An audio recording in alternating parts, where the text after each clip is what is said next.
Giants of Aruba. Hey guys, what is happening? What is up? Hold out that glass, because you know what time it is. You have chosen wisely.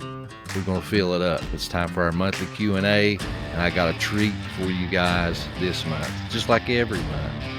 If you guys remember, when I first started the show, I had on a guest, and her name was Heather Arnold.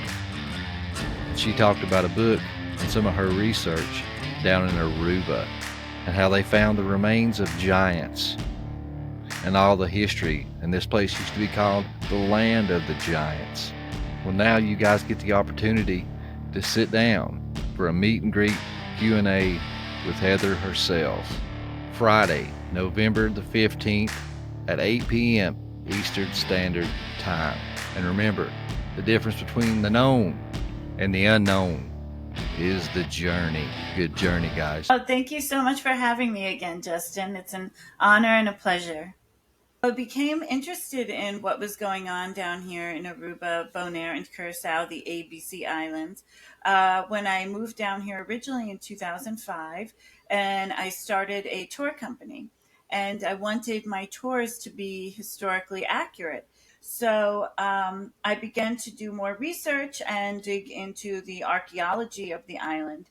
And my first realization that there was something going on, there was a global connection between these islands and the world, was the spiral petroglyphs that were found. Very similar petroglyphs that are found out west, in Europe. I even saw some in Easter Island. So these same repeating patterns of petroglyphs.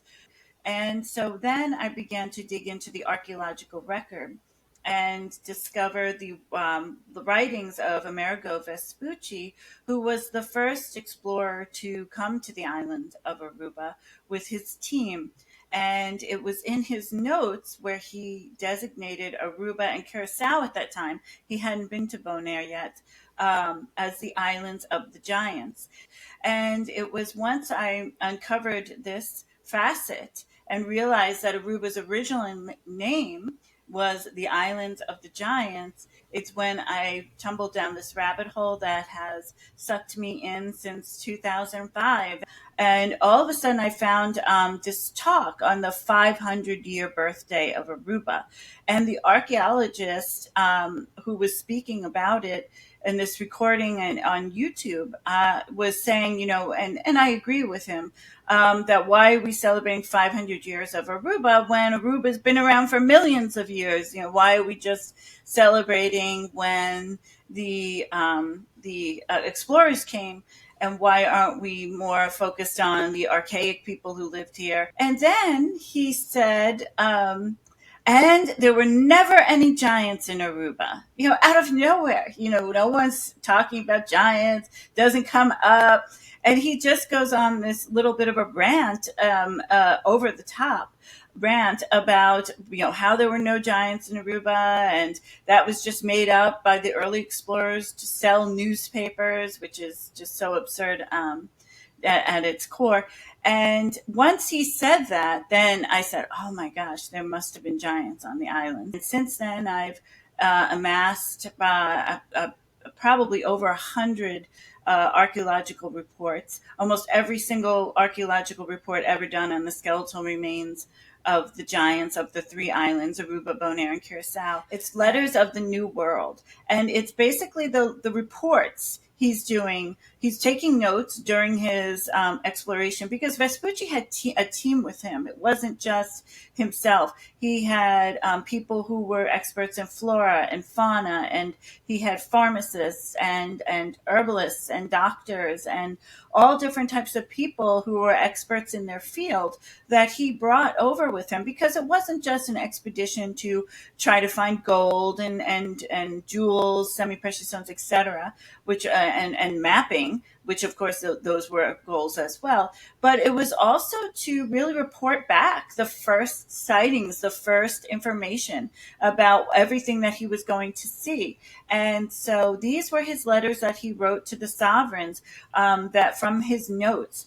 basically detailing everything that occurred as he went from place to place to place. And he was very specific. He wrote about what people ate and what they wore, even, their mating rituals and how they lived and where they slept and the children and everything, the flora, the fauna, the water supplies. So it's quite detailed, and it is in that book that he writes in his letter from, and this was in 1499, where he details. So to give you some context, the island he was at before, which I believe is an island that is off the coast of Colombia, was he had witnessed a human being on over an open fire on a spit, and people were about to eat this human. They were cooking this human, and he was rather nonchalant about talking about that, where I would have ran the other way.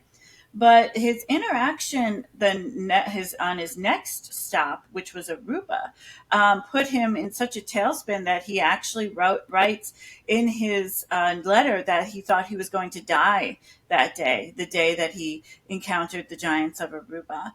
So he sets off one day in his ship with his team, and he reaches Aruba's shores.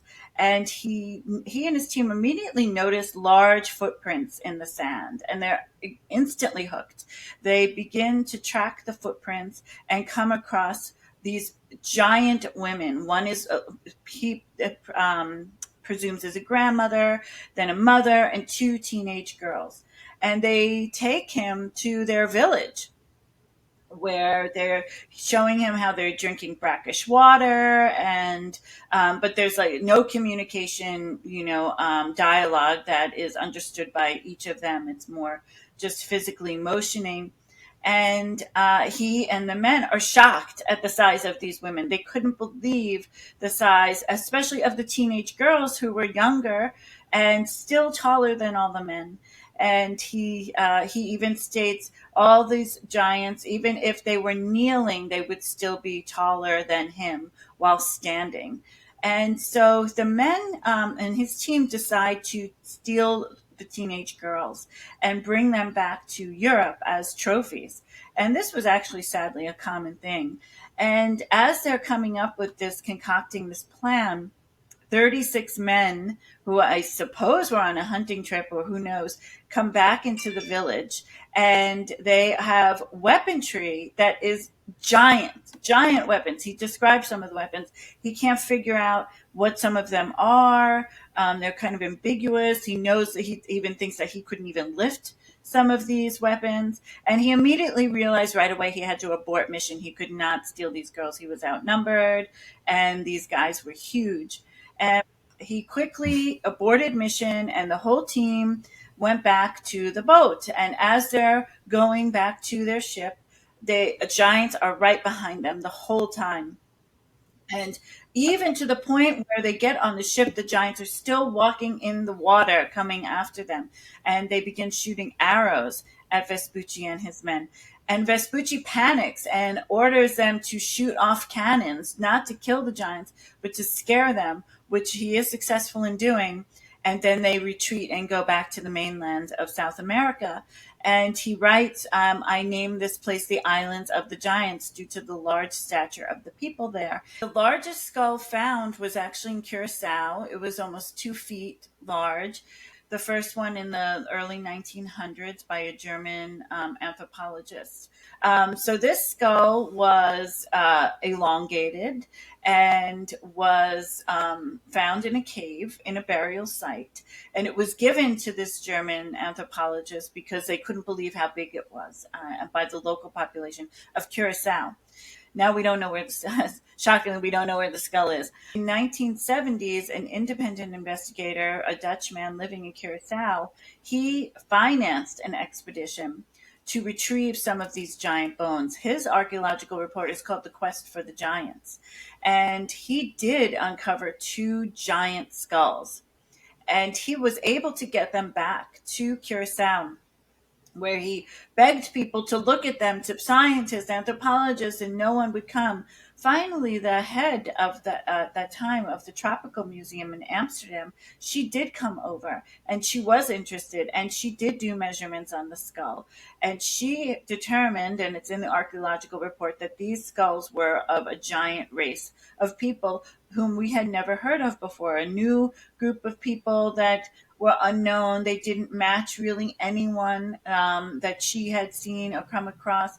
She said maybe the closest would be this indigenous tribe that she had seen in Florida who seemed to be rather tall, but still she felt that these giants were taller. As a matter of fact, the one skull has its hand fused to its skull. It was buried in the fetal position and with a hand to the skull. And that hand was helped her to make the determination that these were giants as well. She said it was the largest hand she had ever seen. Interestingly, and as an aside, she wanted to do carbon 14 dating on the skulls. And that was her last communication in the report, that was what they wanted to do next. And she boarded a plane and to go to South America and do more research on other passions that she had. And her plane crashed and she died.